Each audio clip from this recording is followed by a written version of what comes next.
নমস্কার, আপনাদের স্বাগত জানাচ্ছি জি নিউজ নেটওয়ার্কে। আমি শুভেন্দু শুরু করছি আজকের আবহাওয়ার আপডেট দিয়ে। দক্ষিণে কম বৃষ্টি, উত্তরে দাপট, আলিপুর আবহাওয়া দপ্তরের নতুন পূর্বাভাস। দক্ষিণবঙ্গে বৃষ্টির পরিমাণ আপাতত কিছুটা কমলেও উত্তরবঙ্গে বর্ষার দাপট অব্যাহত। আলিপুর আবহাওয়া দপ্তরের পূর্বাভাস অনুযায়ী আগামী ১৩ই আগস্ট বঙ্গোপসাগরে একটি নিম্নচাপ দানা বাঁধতে পারে এবং এরই প্রভাবে বুধবার থেকে দক্ষিণবঙ্গে ফের ভারী বৃষ্টির সম্ভাবনা রয়েছে, বিশেষ করে দক্ষিণ চব্বিশ পরগনা জেলার কিছু অংশে। আজ পশ্চিম মেদিনীপুর, বাঁকুড়া, পুরুলিয়া, পশ্চিম বর্ধমান, বীরভূম, নদিয়া এবং মুর্শিদাবাদের কিছু অংশে বজ্রবিদ্যুৎ সহ হালকা থেকে মাঝারি বৃষ্টি হতে পারে।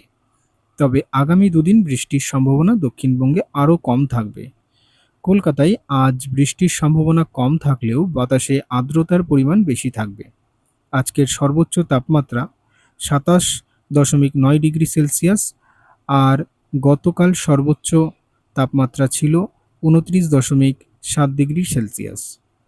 অন্যদিকে উত্তরবঙ্গে আজ দার্জিলিং, কালিম্পং, আলিপুরদুয়ার, কোচবিহার এবং জলপাইগুড়িতে বিক্ষিপ্তভাবে বৃষ্টি হবে।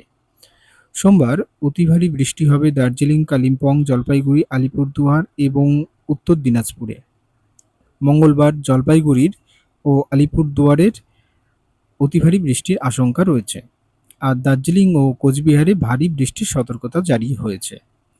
বুধবার এই জেলাগুলিতে বিক্ষিপ্তভাবে বৃষ্টি চলবে বলে আবহাওয়া দপ্তর আশঙ্কা করেছে। মৎস্যজীবীদের জন্য সোমবার ও মঙ্গলবারে সতর্কবার্তা জারি করেছে আবহাওয়া দপ্তর। বর্ষা এখনো শেষ হয়নি, তাই সতর্ক থাকুন এবং